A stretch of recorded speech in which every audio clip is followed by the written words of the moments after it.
கோழி தின்ன கல்வனோடு கூடி உலாவுகிறார். கோழி கொடுத்து குரலும் கொடுத்தது போல் கோழி மிதிச்சு குஞ்சு முடமாகுமா? கோழி முடத்துக்கு கடா வெட்டி காவு கொடுத்தது போல கோழி முடத்துக்கு ஆடு வெட்டி பலியிட்டது போல கோழி முட்டைக்கு தலையும் இல்லை, கோயில் ஆண்டிக்கு முறையும் இல்லை. கோயில் காலில் கச்சை கட்டினாலும் குப்பையை தான் சீக்கும். கோழியை கேட்டா ஆணம் காய்ச்சறது. குருட்டு கோழி தவிட்டுக்கு இயங்குறதாம். குருவும் சீடனும் குப்பையும் கோழியும் போல பெட்ட கோழி கூவி பொழுது விடியுமா? பெட்ட கோழி தட்டுனா கூவுமா? ஆடி கழிஞ்சு 5ஆம் நாள் கோழி அடிச்சு கும்பிட்டாலாம் என்று 26 பழமொழிகள் தமிழிலே இருக்கிறது. மரியதாஸ் என்பவர் கோழிகளை பற்றி குறிப்பிடுகிற போது, இந்த கோழிகள் சீனத்திலே 2000 ஆண்டுகளுக்கு முன்பே எப்படி வளர்ப்பது என்று சீன மன்னன் மக்களுக்கு கற்றுக் கொடுத்திருக்கிறார். செயற்கை முறையில் அந்த முட்டைகளை பொறிக்க வைக்கிற நுட்பம் கிமு 246ஆம் ஆண்டிலேயே இருந்திருக்கிறது என்று குறிப்பிடுகிறார். சாக்ரட்டிஸினுடைய வரலாற்றை படிக்கிற போது அவர் கடைசியாக சொன்னதே, நான் ஒரு சேவல் ஒன்றை இரவல் வாங்கினேன், அதை திருப்பி கொடுத்து விடுங்கள் என்று சீடர்களுக்கு சொன்னதுதான். பல இடங்களில் கோழிகளின் பெயரில் பெயர்கள் இருக்கின்றன. கோழிக்கோடு என்று கேரளாவில் இருக்கிறது. கடலூர் மாவட்டத்தில் கோழிப்பாக்கம் என்று, திருச்செங்கோட்டிற்கு வருகிற வழியில் கூட கோழியின் பெயரால் ஒரு ஊர் இருக்கிறது. கோழியின் பெயரில் நிறைய ஊர்கள் இருக்கின்றன. பண்டை காலத்திலேயே கோழியின் பெயரில் ஒரு ஊர் இருந்தது. உரந்தை என்றும் உறையூர் என்றும் அழைக்கப்படுகின்ற அது சோழர்களுடைய தலைநகராக இருந்தது. அதை கோழியூர் என்றும் அழைத்தார்கள். சிலப்பதிகாரத்தில் நலங்கிள்ளி கண்ணகிக்கு அங்கே ஒரு கோயில் அமைத்தான் என்று இளங்கோவடிகள் குறிப்பிடுகிறார். அவர் அதை பற்றி குறிப்பிடுகிற போது, முரஞ்செவி வாரணம் முன்சமம் முறுக்கி புரஞ்செவி வாரணம் புக்கன என்று குறிப்பிடுகிறார். முரஞ்செவி என்றால் முரத்தை போல செவியாக இருக்கிற, வாரணம் என்றாலும் யானை, வாரணம் என்றால் கோழியும் கூட. இதற்கு பின்னால் கர்ணவழி கதை ஒன்று உண்டு. கரிகார் சோழன் ஒரு யானையின் மீது கம்பீரமாக அமர்ந்து சென்று கொண்டிருக்கிற போது திடீரென அந்த யானைக்கு மனம் பிடித்து விடுகிறது. என்ன செய்வது என்று தெரியாமல் எல்லோரும் தவித்த போது ஒரு சேவல் வந்து அந்த கோழியை கொத்தி அதை அடக்கியது. அந்த யானை கீழே விழுந்து இறந்து விட்டது என்பது கர்ணவழி கதை. பஞ்சவர்ணேஸ்வரர் கோவில் என்பதில் இப்படி 2 புடைப்பு சிற்பங்கள் இருக்கின்றன. இதனால் அந்த ஊருக்கு கோழியூர் என்கிற பெயரும் உண்டு என்பதை பரிபாடலில் பார்க்கிறோம். அதிலே ஒரு பாடல் ஒன்று வருகிறது.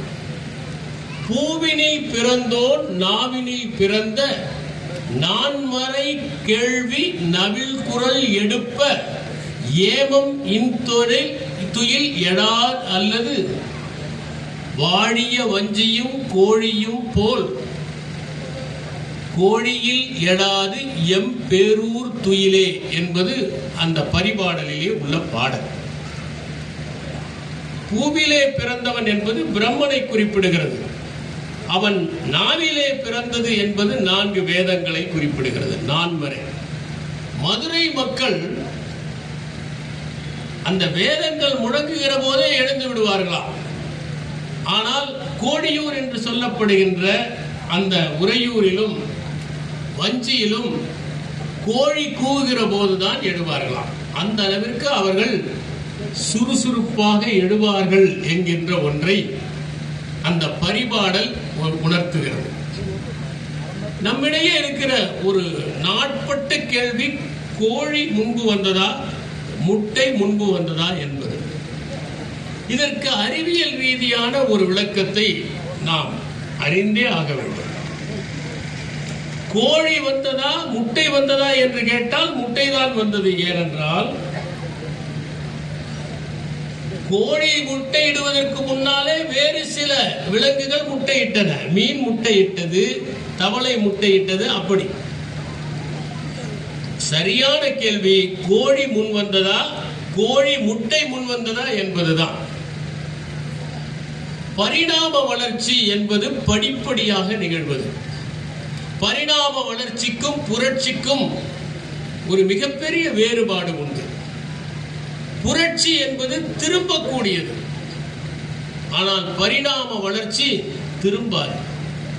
புரட்சி வேகமாக நடக்கும், பரிணாம வளர்ச்சி மெதுவாக நடக்கும். ஒரு முறை நடந்தால் திரும்ப நடக்காது. உயிரினங்கள் படிப்படியாகத்தான் பரிணாம வளர்ச்சி அடையும்.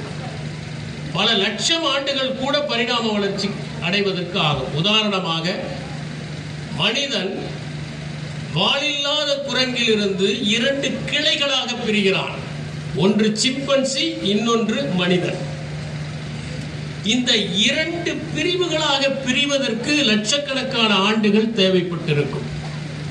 ஒவ்வொரு நிமிடமும் பரிணாம வளர்ச்சி நகர்ந்து கொண்டுதான் இருக்கிறது. அதனால்தான் ரிச்சர்ட் டாக்கின்ஸ் இருத்தல் என்பது கஞ்சத்தனமான காசாளன், அது ஒரு நொடியை கூட வீணடிப்பதில்லை என்று குறிப்பிடுகிறார். எனவே முதலில் கோழி இருந்ததற்கு முன்பு ஒரு புரோட்டோ கோழி, கோழிக்கு முன் வடிவம் ஒன்று இருந்திருக்க வேண்டும். அதற்கு முன்பு ஒரு வடிவம், அதற்கு முன்பு ஒரு வடிவம், இப்படி இருந்து கொண்டே இருந்திருக்க வேண்டும். இப்படி மாற்றங்கள் நிகழ்கிற போது அந்த கோழிக்கு முன்னான முன்கோழி ஒரு முட்டையை இடும். ஒன்றை புரிந்து கொள்ள வேண்டும், எந்த உயிரினத்திலும் மரபு கூறுகள் 100% அடுத்த தலைமுறைக்கு கடத்தப்படுவது இல்லை.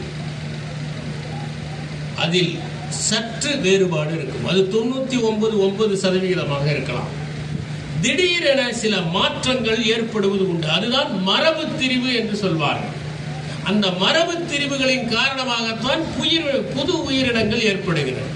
அப்படி ஒரு கோழி முட்டையிடுகிற போது அந்த முட்டையிலே மரபு திரிவுகள் ஏற்பட்டு மாற்றங்கள் ஏற்பட்டு அது பொரிந்து வெளியே வருகிற போது கோழி வந்திருக்க வேண்டும். அப்படி பார்க்கிற போது கோழி முன் வந்ததா முட்டை முன் வந்ததா என்றால் முட்டை தான் முன் வந்தது, கோழி பின்னால் தான். எனக்கு இன்னொரு வரலாற்று சம்பவம் நினைவுக்கு வருகிறது.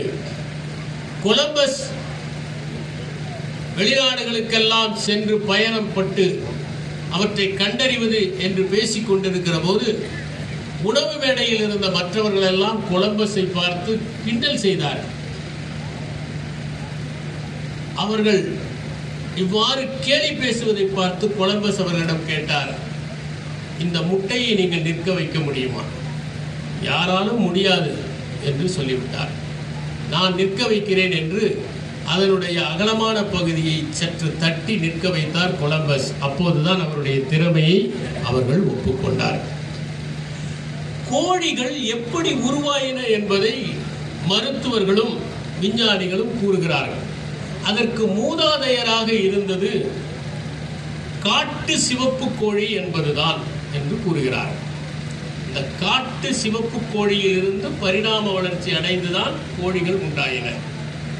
ஆனால் அந்த கோழிகளுக்கு மஞ்சள் தோல் இருப்பதற்கு காரணம் இந்தியாவில் இருந்த சாம்பர் காட்டு கோழிகளும் ஒரு காரணம். அதன் வால் இப்படி இருப்பதற்கு இலங்கையில் இருந்த காட்டு கோழிகளும் பச்சை காட்டு கோழிகளும் காரணமாக இருக்கும் என்று குறிப்பிடுகிறார்கள். தமிழ் மொழியை பொறுத்தவரை அதனுடைய சிறப்பு நம்முடைய கோபால நாராயணமூர்த்தி அவர்கள் குறிப்பிட்டதைப் போல பல பாடல்களை யார் எழுதினார்கள் என்பதே தெரியவில்லை. நம்முடைய தமிழர்களுடைய சிறப்பே செய்வது முக்கியம், செய்பவர் முக்கியமல்ல. நாம் சிற்பங்களை செதுக்கி இருக்கிறார்கள், எதிலும் அவர்கள் பெயர் இல்லை. பல பாடல்களை எழுதியிருக்கிறார்கள், யார் எழுதினார்கள் என்று தெரியாது. பல அற்புதமான கட்டடங்களை கட்டினார்கள், யார் கட்டினார்கள் என்று தெரியாது. மைக்கேல் ஆஞ்சலோ மிகப்பெரிய சிற்பி என்று எல்லோரும் சொல்லுகிறார்கள். அவர் வடித்த சிற்பங்களை எல்லாம் பட்டியலிடுகிறார்கள். அத்தனை சிற்பங்களையும் மைக்கேல் ஆஞ்சலோ வடிக்கவில்லை. அவற்றின் சிறிய வடிவத்தை அவர் வடிப்பார், சீடர்கள் தான் பெரிய வடிவத்தை வடிப்பார்கள். ஆனால் அத்தனையும் மைக்கேல் ஏஞ்சலோவுடையது. தமிழ் இலக்கியங்களை எடுத்துக்கொண்டால் பெயர் தெரியாத அற்புதமான பாடல்களை பலர் பாடியிருக்கிறார்கள். உதாரணமாக யாயும் ஞாயும் யாராகியரோ என்கிற ஒரு பாடல், செம்புல பெயர் நீர் போல அன்புடை நெஞ்சம் தாம் கலந்தனவே என்று இருவரிடையே இருக்கிற நேசம் பூர்வீகத்தை எல்லாம் பார்க்காமல் நிகழ்வதை குறிப்பிடுகிற ஒரு பாடல். யார் எழுதினார் என்று தெரியவில்லை, அற்புதமான பாடல். அதை எழுதியவருக்கு செம்புல பெயர் நீரார் என்றே பெயர் கொடுத்து விட்டார்.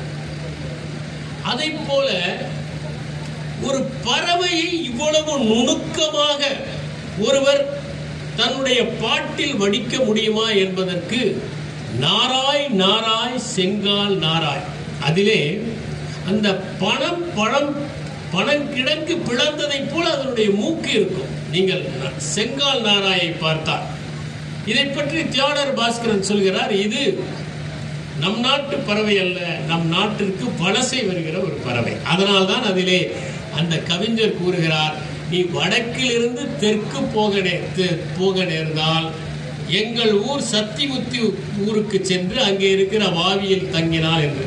அவர் யார் எழுதினார் என்று தெரியாது, எனவே அவருக்கு பெயர் சத்திமுத்தி புலவர். அதை போல குப்பை கோழியார் என்று ஒரு புலவர், அந்த குப்பை கோழியார் ஒரு பாடலை பாடுகிறார். குப்பையிலே மேய்ந்து கொண்டிருக்கிற 2 கோழிகள் சண்டையிட்டால் அவை தொடர்ந்து சண்டையிட்டுக் கொண்டே இருக்கும். அவற்றை யாராவது விரட்டிவிட்டால் உண்டு, அல்லது தாங்களே பலத்தை இழந்து பிரிந்தால்தான் உண்டு. அதை போல அவளுக்கு ஏற்பட்ட தன்னுடைய காதலனை பிரிந்த அந்த பிரிவாற்றாமை தானாக தணிந்தால்தான் உண்டு என்கின்ற பொருளில் ஒரு பாடலை இந்த குப்பை கோழியார் எழுதியிருக்கிறார். அந்த குப்பை கோழியார் எழுதியிருக்கிற பாடல், குப்பை கோழி தனிப்போர் போல வெளியாங்கு வெளியின் அல்லது களைவார் இல் யான் உற்ற நோயே என்று குறிப்பிடுகிறார். இன்னொன்று, இந்த பாடல் வேறொரு அற்புதமான ஒரு உருவக கதையை நம் கண் முன்னால் வைக்கிறது. இந்த உருவக கதையை எழுதவர் கோத்தால் லெஸ்லிங் என்பவர்.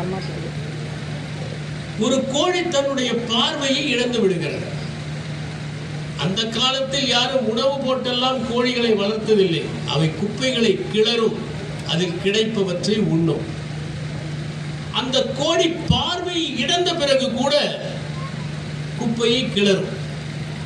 அது குப்பையை கிளறியதும் அருகிலேயே குப்பையை கிளறாமல் இருக்கின்ற ஒரு திருட்டு கோழி இது கிளறியதும் அதில் இருக்கிற புழுவை சாப்பிட்டுவிடும்.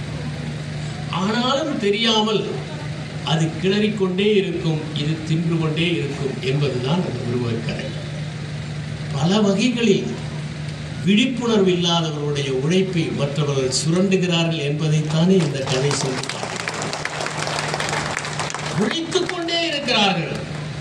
ஆனால் தான் சுரண்டப்படுகிறோம் என்பதே தெரியாமல் விழிப்புணர்வு இல்லாமல் வாழ்கிறவர்களின் உழைப்பை சுரண்டித்தான் பலர் வாழ்ந்து கொண்டிருக்கிறார்கள் என்பதை இந்த குப்பை கோழியார் எழுதிய கவிதைக்கும் லெஸ்லிங் எழுதிய அந்த உருவக கதைக்கும் தொடர்பு படுத்தி நம்மால் பார்க்க முடிகிறது. இன்னொன்று பாடல், இந்த பாடலில் மருதன் இளநாகரார் எழுதியிருப்பது. அதிலே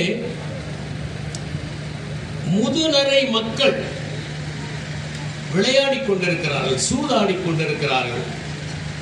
அவர்கள் ஏற்படுத்திய பள்ளங்களில் காட்டுக்கோழிகள் வந்து முட்டையிட்டு சென்று விடுகின்றன என்று அவர் எழுதுகிறார். இந்த காட்டுக்கோழிகளை தமிழ் இலக்கியத்தில் பல இடங்களில் உருவகப்படுத்தியிருக்கிறார்.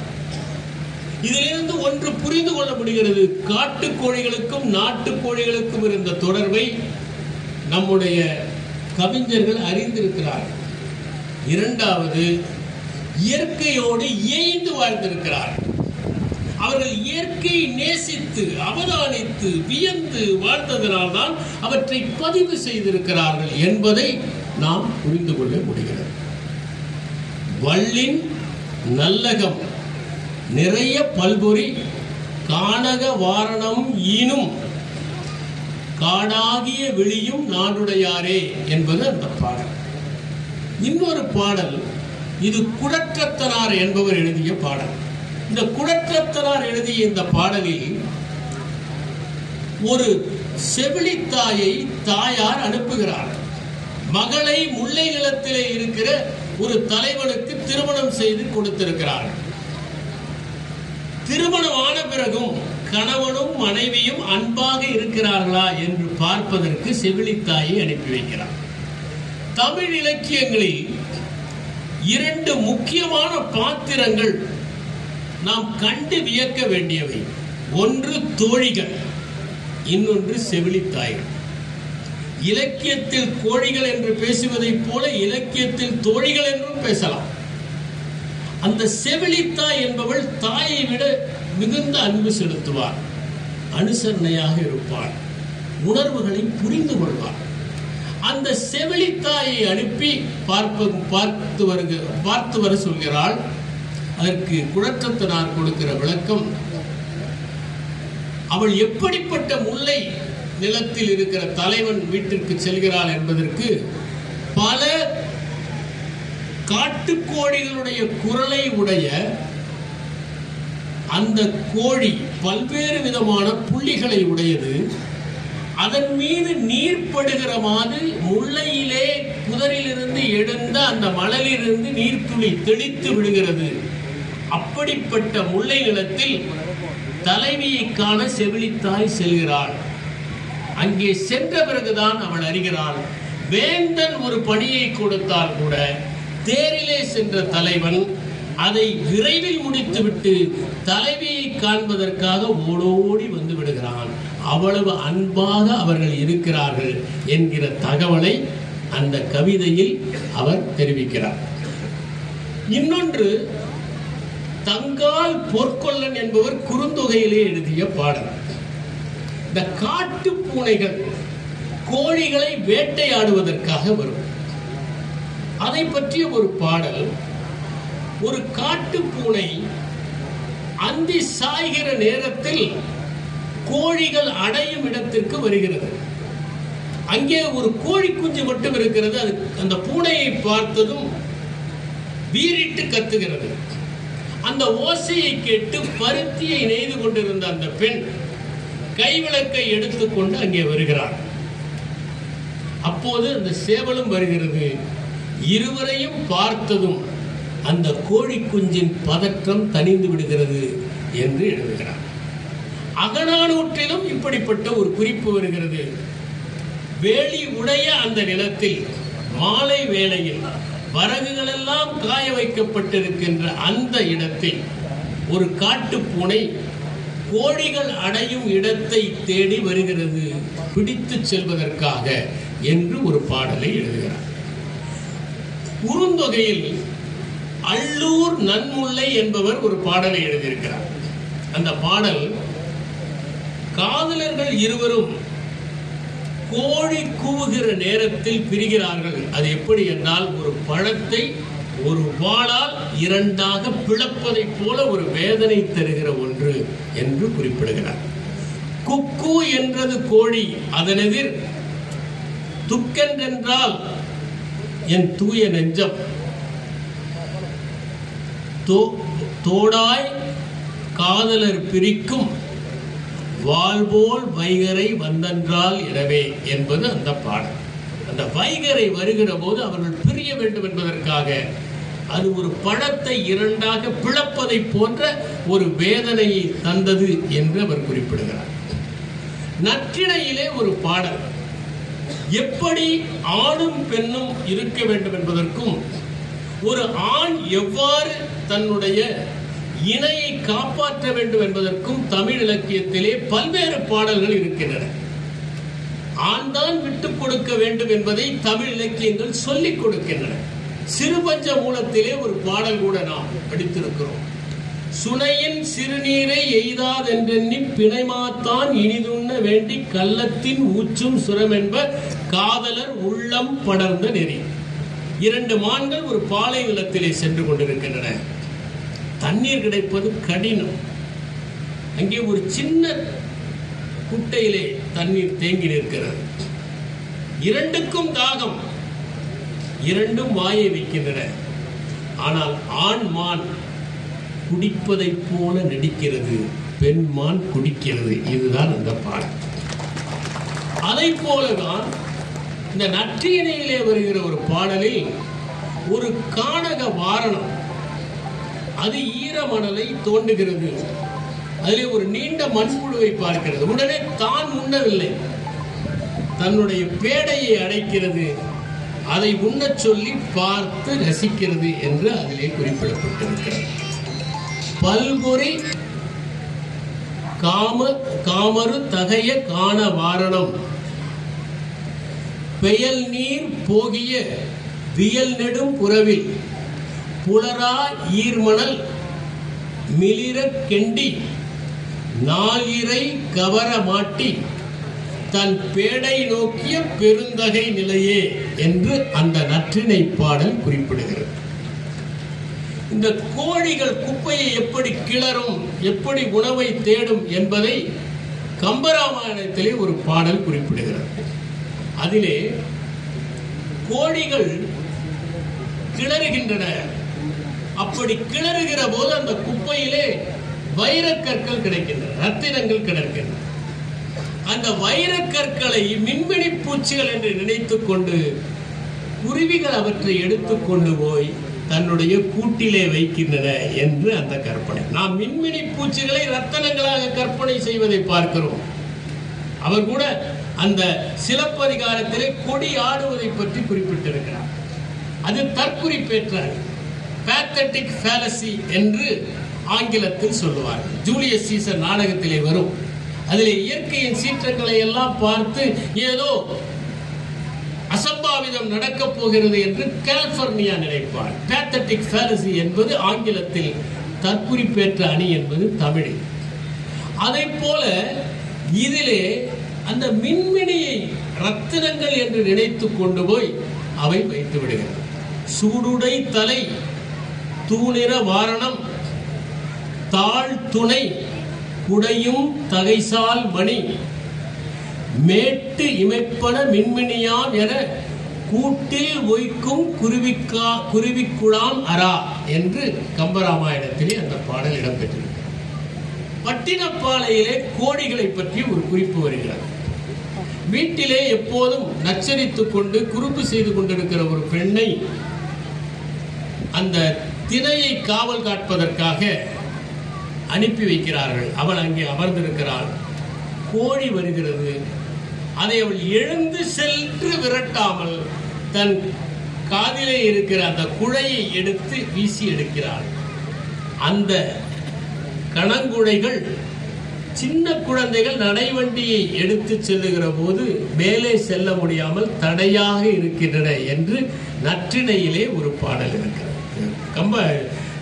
பட்டினப்பாலையிலே அந்த பாடல் இருக்கிறது. நேரிடை மகளிர் உணங்கு உணா கவர கோடி எரிந்த கொடுங்கால் கணங்குழை பொற்கால் புதல்வர் புறவியின்றி ஓட்ட முக்கால் சிறுதேர் முன்வழி விளக்கி என்பதுதான் அந்த பட்டினப்பாலையிலே வருகிற ஒரு பாடல். கால்நடை கதம்பம் என்கிற அந்த நூலில் ஒரு தகவலை குமாரவேல் குறிப்பிடுகிறார். தொடக்கத்தில் தமிழர்கள் கோழிகளை வளர்த்தது முட்டைக்காகவோ மாமிசத்துக்காகவோ அல்ல, சண்டைக்காக பழக்குவதற்காக என்று தெரிவிக்கின்றார். உலகம் முழுவதுமே விலங்குகளை மோத விடுகிற ஒரு பழக்கம் இருந்திருக்கிறது. இங்கிலாந்திலே கரடி வதை, பியர் பைட்டிங் என்கிற ஒன்று எலிசபெத் ராணியினுடைய காலத்தில் இருந்தது. அதிலே ஒரு கரடியை தூணிலே கட்டி வைத்துவிட்டு வேட்டை நாய்களை அவிழ்த்து விடுவார்கள். அந்த வேட்டை நாய்கள் சென்று கட்டப்பட்டிருக்கின்ற அந்த கரடியை குத்தி குதறி கிழிக்கும். அதை அரங்கத்திலே இருப்பவர்கள் பார்த்து ரசிப்பார்கள். இதை பியூரிட்டன்ஸ் என்று சொல்லப்படுகிறவர்கள் தடை செய்ய வேண்டும் என்று சொன்னார்கள். இதை பற்றி ஷேக்ஸ்பியர் தன்னுடைய 12ஆம் இரவு என்கிற நாடகத்தில் எழுதுகிற போது கரடி வதையை தடை செய்ய வேண்டும் என்று அவர்கள் சொன்னது கரடி துன்பப்படுகிறதே என்பதற்காக அல்ல, மக்கள் இன்பப்படுகிறார்களே அதை தடுப்பதற்காகத்தான் என்று சொல்லுகிறார். காரணம், இந்த பியூரிட்டன்ஸ் என்பவர்கள் நாடகம், இலக்கியம், கலை இவையெல்லாம் தேவையில்லை, இந்த கேளிக்கைகளை எல்லாம் தடை செய்ய வேண்டும் என்று சொன்னார்கள். ஆலிவர் கிராம்வெல் வந்தபோது இங்கிலாந்திலே இருக்கிற நாடக கொட்டகைகள் எல்லாம் மூடப்பட்டன. அதனால் இதை பற்றி ஷேக்ஸ்பியர் குறிப்பிடுகிறார். அப்படி பல இடங்களில் இந்த கோழிகள் சண்டை என்பது இடம்பெற்றிருக்கிறது என்பதை நாம் தெரிந்து கொள்ள முடிகிறது. தமிழ்நாட்டிலே கோழிகள் சண்டையில் ஈடுபட்டது மட்டுமல்ல, அந்த கோழிகளை பிரியமாக வளர்த்திருக்கிறார்கள். ஒருவேளை அந்த சேவல் சண்டையிலே இறந்து விட்டால் அதற்கு நடுகள் வைத்திருக்கிறார்கள். வீரத்தை கொண்டாடுகிற இனமாக தமிழ்நாடு ஒரு காலத்தில் இருந்தது.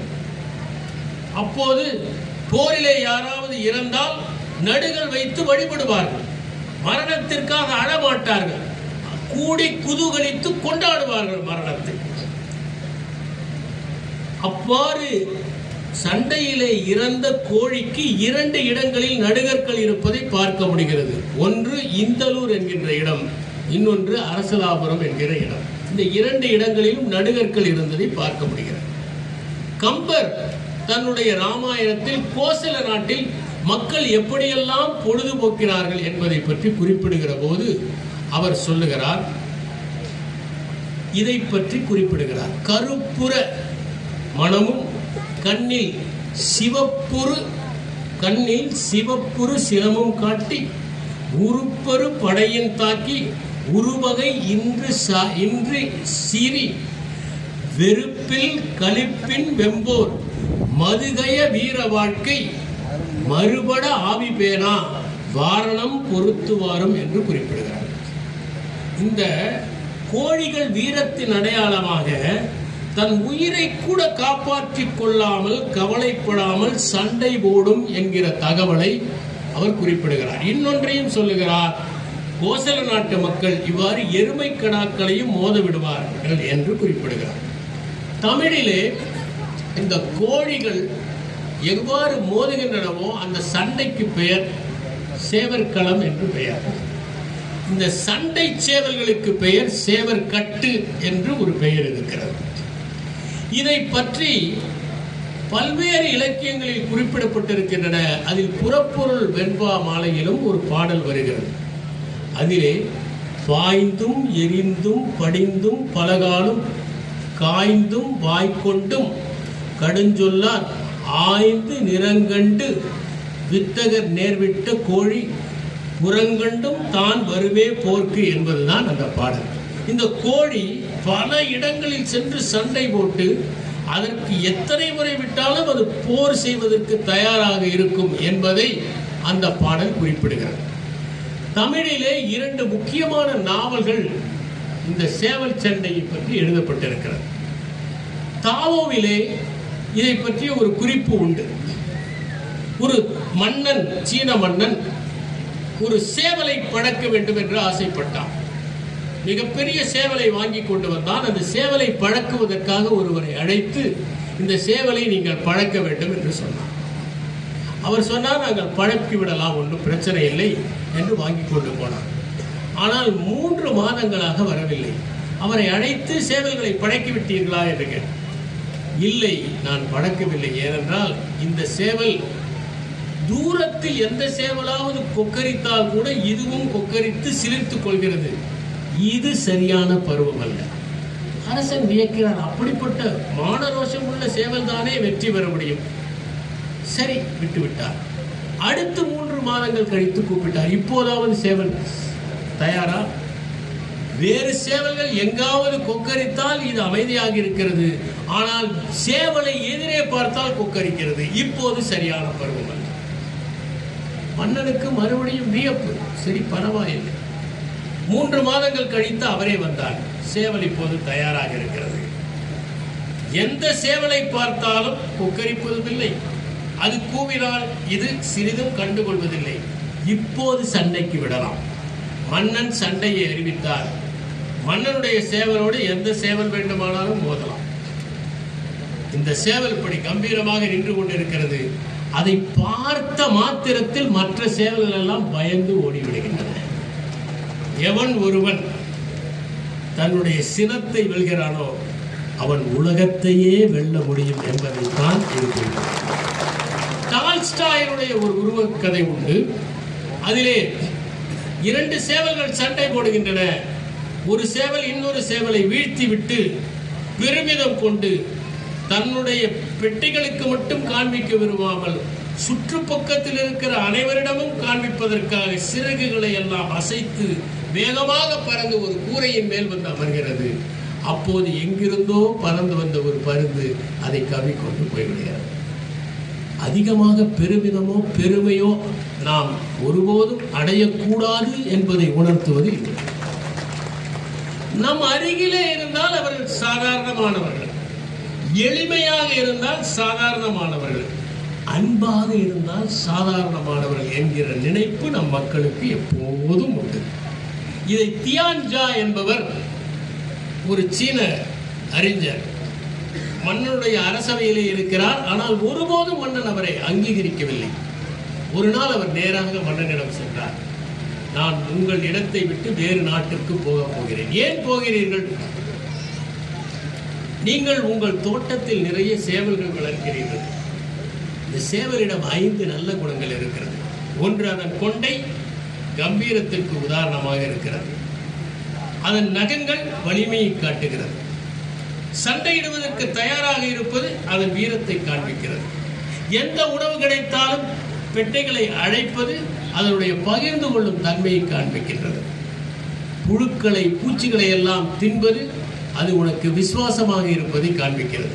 இந்த 5 குணங்கள் இருக்கிற சேவல் தினமும் உன்னுடைய மேசைக்கு உணவாக பரிமாறப்படுகிறது. ஆனால் எங்கிருந்தோ வந்த பனிக்கொக்கு உன்னுடைய தோட்டத்தில் இருக்கிற மீன்களை எல்லாம் தின்று விட்டது, தாவரங்களை எல்லாம் பாழடித்து விட்டது, எல்லா இடங்களிலும் அசிங்கம் செய்து விட்டது.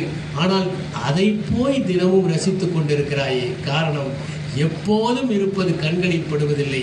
எனவே உன் கண்களில் படாத இடத்திற்கு போனால் என் அருமை உனக்கு தெரியும் என்று தியான்ஜா குறிப்பிட்டார்.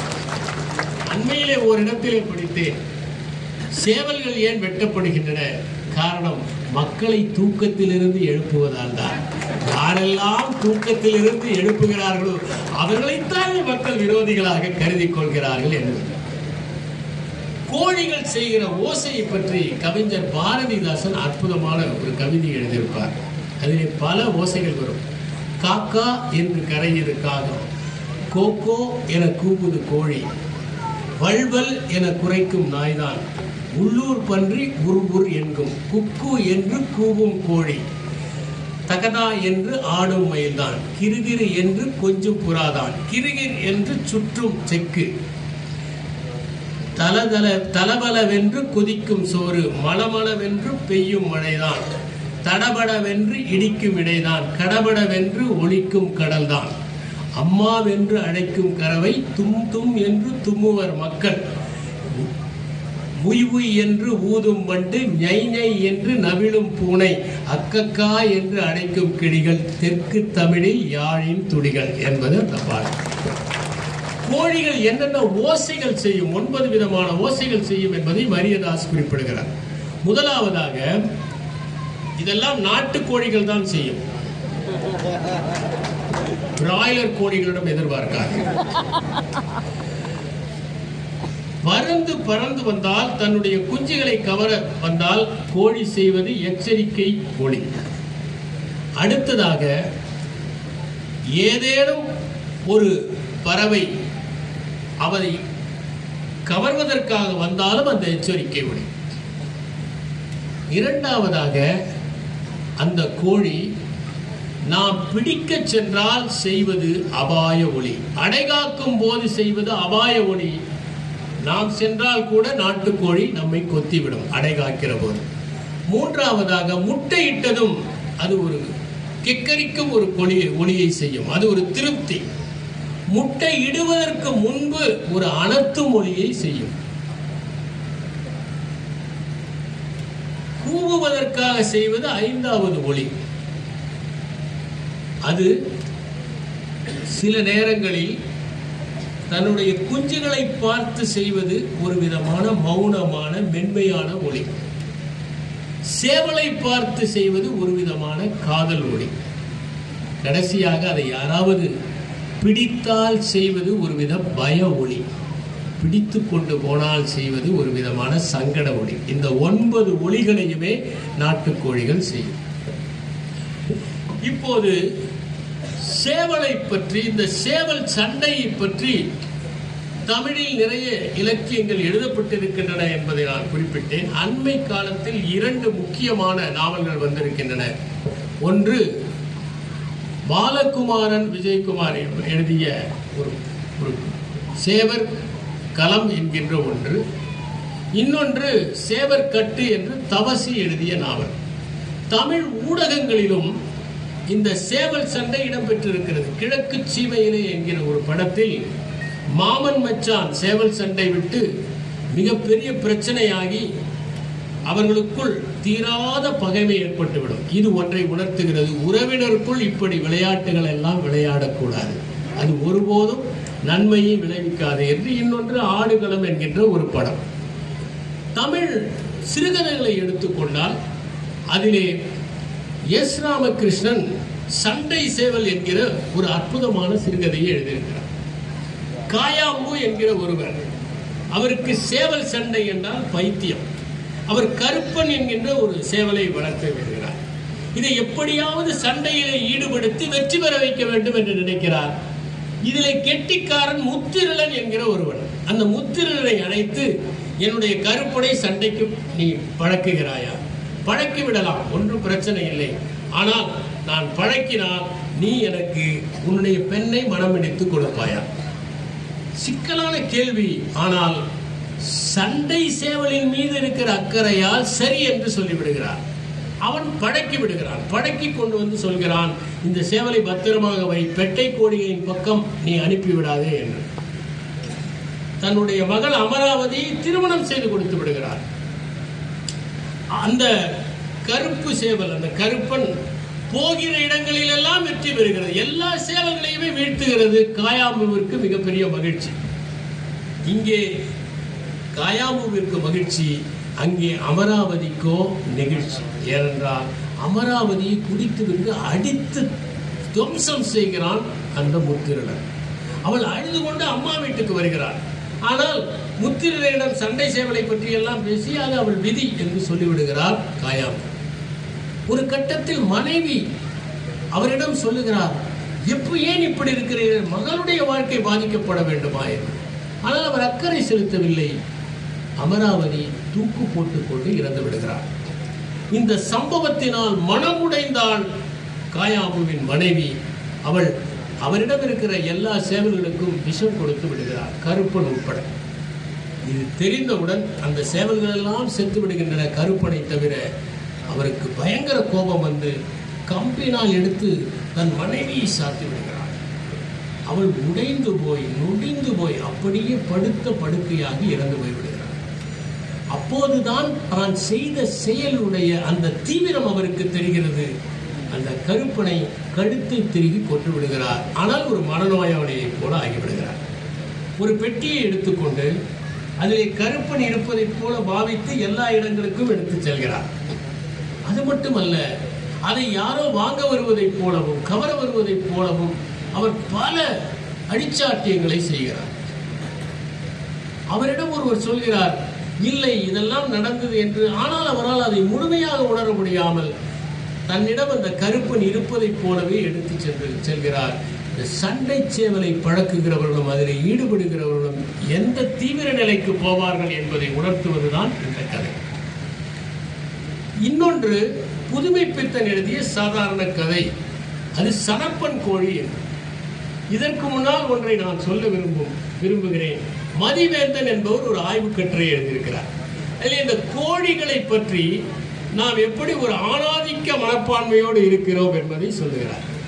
கோழி கூவி பொழுது விடியுமா என்று நாம் சொல்லுகிறோமே, இது ஒரு ஆணாதிக்க மனப்பான்மை. கவிக்கோ அப்துல் ரஹ்மான் கூட எழுதியிருப்பார், முட்டையிடும் வேலைக்கு சேவலை முன்னமர்த்தி கூவுகிற பெருவேளை பெட்டைக்கு தரலாமா என்று. எனவே பெட்டை கோழிகளை நாம் நம்முடைய பழமொழியில் பெட்டை கோழி கூவி பொழுது விடியுமா என்றெல்லாம் சொல்லி அந்த ஆணாதிக்க மனப்பான்மை காண்பிக்கின்றோம். சேவல் சண்டை போட்டால் அது சேவல் கட்டு, ஆனால் பெண்கள் சண்டை போட்டால் சண்டை கோழி என்று நாம் சொல்கிறோம்.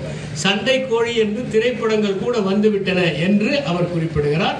இதில் இருக்கிற நுட்பத்தை நாம் ஆராய வேண்டியவர்களாகத்தான் இருக்கிறோம். இப்போது சரப்பன் கோழிக்கு வருவோம். புதுமை புத்தினுடைய கதை. பரமேஸ்வரன் என்கிற ஒரு இளைஞன், அவன் தீவிர வைராகியம் உள்ளவன். அவனிடம் 2-3 வைராகியங்கள். ஒன்று, அரசு வேலைக்கு போகக்கூடாது என்பது. இது எந்த வகை வைராகியம் என்று தெரியவில்லை. 2வது வைராகியம், பணக்கார பெண்ணை திருமணம் செய்து கொள்ளக்கூடாது. 3வது, வரதட்சணை வாங்கக்கூடாது. இந்த 2 நோக்கங்களும் நல்ல நோக்கங்கள். அவருடைய தந்தை தேடி தேடி பார்த்து ஒரு உபாத்தியாயருடைய வீட்டிலே சாரதா என்கிற பெண்ணை திருமணம் செய்து வைக்கிறார். சாரதா அப்படி ஒரு அற்புதமான பேரிடை. கணவனுக்கும் மனைவிக்கும் ஒருவரை ஒருவர் பிரியவே மனது வரவில்லை. ஆனால் வேலை கிடைத்தாக வேண்டுமே. எனவே மும்பையிலே சென்று வேலை தேடுகிறான். 80 ரூபாய்க்கு வேலை கிடைக்கிறது. அடுத்த மாதம் மனைவியை அழைத்து கொண்டு வருவதாக முடிவு செய்கிறான். ஆனால் சந்தர்ப்பம் வாய்க்கவில்லை. தினம் ஒரு கடிதம் மனைவிக்கு எழுதுகிறான். எல்லோருமே திருமணமான புதிதில் தினம் ஒரு கடிதம் எழுதுவார்கள். அப்போது பிறகு எப்போதாவது எழுதுவார்கள். பிறகு அப்போது என்ன நடந்தது, இப்போது எழுத மாட்டேன் என்கிறீர்களே என்று கேட்ட பிறகு எழுதுவார்கள். இதுதான் நம்முடைய பணி. தினமும் எழுதுகிறார். அடிக்கடி அவளிடமிருந்தும் கடிதம் வரும். திடீரென கடிதம் அவனிடம் வரவில்லை. கோபப்பட்டு அவளை கண்டபடி வயது ஒரு கடிதத்தை எழுதி கொண்டு போய் தபால் நிலையத்திலே சேர்த்து விட்டு வருகிறான். வந்தால் ஒரு தந்தி வருகிறது, மாமனார் இறந்து போய்விட்டார் என்று. இவனுக்கு மாமனார் இறந்ததை விட வருத்தம், இப்படி ஒரு கடிதத்தை நாம் அஞ்சலகத்தில் சேர்த்து விட்டோமே, அந்த கடிதம் அவள் கைகளுக்கு கிடைப்பதற்கு முன்னால் நாம் சென்று விட வேண்டும் என்று போகிறான். அவளிடம் அதுவரை கடிதம் கிடைக்கவில்லை. அவன் தபால்காரரை தேடி போகிறான். தபால்காரரோ தம்பியிடம் தபாலை கொடுத்து அனுப்பிவிடுகிறார். அவருடைய தம்பியிடம் கடிதம் அவளிடம் போய்விடுகிறது. இவன் வந்து பார்த்தால் அவள் தலைவிரி கோலமாக அழுது கொண்டிருக்கிறாள். அவரிடம் வந்து கட்டி தழுவிக்கொண்டு என்னை உடனே மும்பை அழைத்து செல்லுங்கள் என்று சொல்லுகிறாள். அவளுக்கு தெரியும் அவன் மனம், ஏனென்றால் அவள் பெண்ணாயிற்றே என்று சரப்பன் கோழியை முடிக்கிறார் புதுமை பித்தன். இந்திரா பார்த்த சாரதி ஒரு கதை எழுதியிருக்கிறார், நெருப்பு கோழி என்று. ஃபாரஸ்ட் ரேஞ்சர் ஒருவர் கேரளாவுக்கு செல்கிறார். ஒரு நம்பூதிரியுடைய வீட்டிலே வாடகைக்கு இருக்கிறார். நம்பூதிரிக்கு மனைவி இல்லை, ஒரு பெண். அந்த பெண் பெயர் தினகரி. எப்போதும் குங்கும பெட்டோடு அவ்வளவு அழகாக இருக்கிற ஒரு பெண். அந்த பெண் கள்ளம் கபடம் இல்லாதவள். அண்ணன் போல அழைப்பாள், அண்ணன் போல பேசுவாள். அவளுக்கு எழுத படிக்க தெரியாது. அவருடைய கணவன் ஏதோ இராணுவத்தில் இருப்பதாக கேள்விப்படுகிறார் ஃபாரஸ்ட் ரேஞ்சர். நம்பூதிரி சொல்கிறார். அவளுக்கு கடிதம் கணவரிடமிருந்து வருகிற போதெல்லாம் நம்பூதிரி தான் படிப்பார். கடிதம் வருகிறது. அன்று பார்த்து நம்பூதிரி எங்கோ சென்று இருக்கிறார். அந்த கடிதத்தை கொண்டு வந்து அவள் கொடுக்கிறாள். படித்து காட்டுகிறார். அந்த டைரியிலே ஏகப்பட்ட கடிதங்கள். இவருக்கு ஒரு ஆசை, இதில் என்ன எழுதியிருப்பார்கள் என்று. அவள் இல்லாத போது அந்த கடிதங்களை எடுத்து பார்க்கிறார். பார்த்தால் எல்லாம் கேரளாவில் இருக்கிற ஊர்களில் இருந்தே வருகிறது. இதில் ஏதோ கோல்மால் நடந்திருக்கிறது என்று அவருக்கு புரிகிறது. எனவே அவர் நம்பூதிரி வந்ததும் என்ன நடந்தது என்று கேட்கிறார். நம்பூதிரி ஒரு கடிதத்தையும் ஒரு இராணுவ உடையும் எடுத்து காண்பிக்கிறார். அந்த கடிதத்தில் உங்கள் மருமகன் விமானத்தில் செல்லுகிற போது விபத்தில் இறந்து விட்டான். அவன் கடைசியாக உடுத்திய உடையை நாங்கள் அனுப்பியிருக்கிறோம் என்று ஒரு கடிதம் இருக்கிறது. அதை பார்த்ததும் நொந்து போகிறார். நம்பூதிரி தன் மகள் நொடிந்து விடக்கூடாது, மனம் முடிந்துவிடக்கூடாது என்பதற்காக அவரே இப்படி கடிதங்களை எழுதி வெவ்வேறு ஊர்களுக்கு போய் அவர் அதை அஞ்சலகத்தில் சேர்க்கிறார் என்பது புரிந்தது. இவர் ஒரு வேறு ஊருக்கு மாறுதல் கேட்டு விடுப்பு எடுத்துக்கொண்டு ஒரு கடிதத்தை எழுதுகிறார். நான் மாறுதலோடு செல்ல விரும்புகிறேன். உங்கள் மகள் இவ்வாறு இருப்பதை நீங்கள் நெருப்பு கோழியைப் போல ஜீரணித்துக் கொண்டு இருக்கிறீர்கள். அந்த வெம்மையை என்னால் தாங்க முடியாது. ஒரு நாள் நான் உண்மையை உளறிவிடுவேனோ என்கிற பயத்தில் இங்கிருந்து செல்கிறேன். அதே நேரத்தில் அங்கே இராணுவத்திலிருந்து வந்த கடிதத்தையும் உங்கள் மருமகன் உயிரோடு இல்லை என்பதற்கான அத்தாட்சியாக இருக்கிற அந்த இராணுவ உடையும் என்னோடு எடுத்துச் செல்கிறேன் என்று அவர் எடுத்துச் சென்று விடுகிறார். இவை 3 அற்புதமான தமிழ் சிறுகதைகள். முல்லா நஸ்ருதீன் அமர்ந்திருக்கிற போது பக்கத்து வீட்டுக்காரர் ஒருவர் தன்னுடைய சட்டையிலே கருப்பு ரிப்பன் ஒன்றை கட்டி கொண்டு வந்தார். முல்லா கேட்டார், என்ன கருப்பு ரிப்பன் கட்டி கொண்டிருக்கிறீர்களே? என் பாட்டி இறந்து விட்டார், அந்த துக்கத்திற்காக இந்த கருப்பு ரிப்பனை நான் கட்டியிருக்கிறேன் என்று அவர் சொன்னார். அடுத்த நாள் அவர் வருகிற போது, பக்கத்து வீட்டுக்காரர் வருகிற போது, முல்லாவின் கோழி குஞ்சுகள் எல்லாவற்றிற்கும் கழுத்தில் கருப்பு ரிப்பன். அவர் என்ன கேட்டார், என்ன உங்களுடைய கோழி குஞ்சுகளின் கழுத்தில் கருப்பு ரிப்பன்? அவர்கள் அம்மா இறந்து விட்டதால் கருப்பு ரிப்பன் கட்டி கொண்டிருக்கிறார். எப்படி இறந்தது? நாங்கள் தான் சமைத்து சாப்பிட்டோம். நன்றி, வணக்கம்.